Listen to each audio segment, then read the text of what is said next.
Subscribe to our channel by clicking the subscribe button. Click the bell button and enjoy the latest uploads from our channel.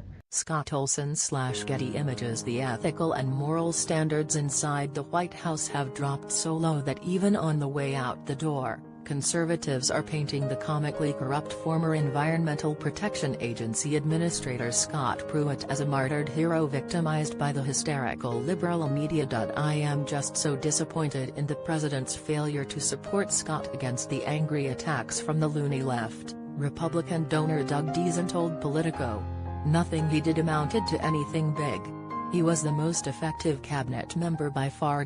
Presidential administrations are large, and it's impossible to build one that's entirely scandal-free.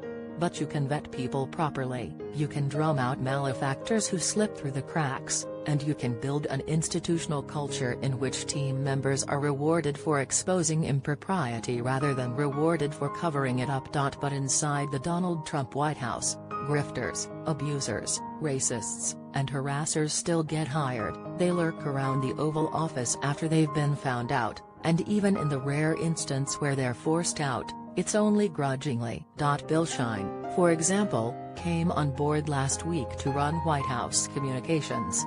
He got fired from his last job as president of Fox News for his role in orchestrating a massive, multi-year cover-up of widespread sexual harassment and sexual assault of employees.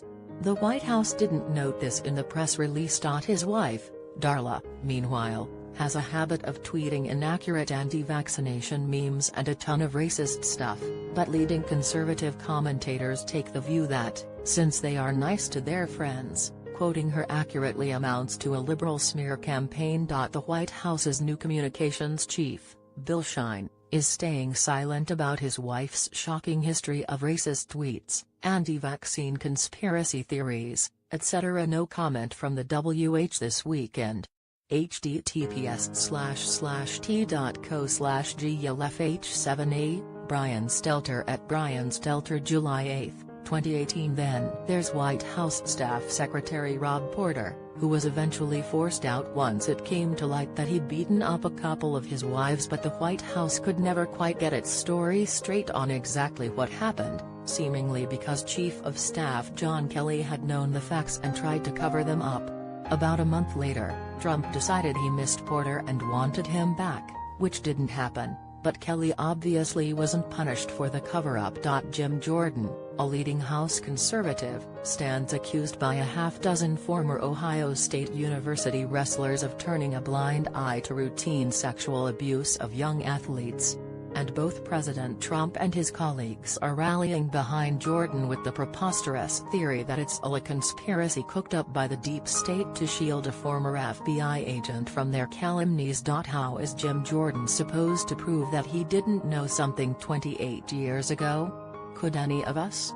This is a deliberate attempt to knock the best oversight member of Congress off his game. The week Strzok is scheduled to testify.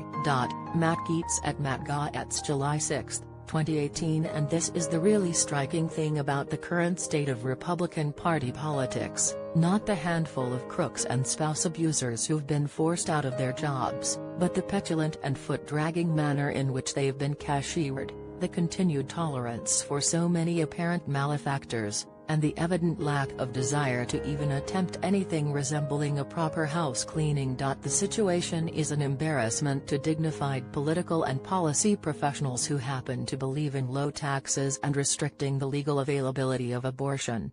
And it's obviously a drag on the Republican Party's approval ratings, which remain dismal for a party presiding over peace and prosperity. But nothing can realistically be done about it because there's no way to hold your team to any kind of normal standard of conduct when Donald Trump is captain of the ship.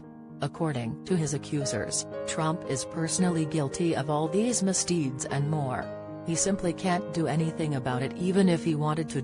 Trump world is a huge mess of scandal. The sheer volume of negative stories about Pruitt eventually made his position untenable, since he was clearly facing what amounted to a revolt from his own staff. But it's clear that Trump is very far from taking a zero-tolerance approach to cabinet corruption.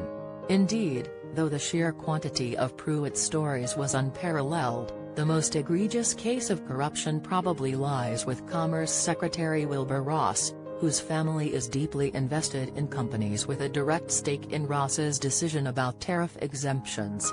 Ross even found a way to profit financially from journalistic exposure.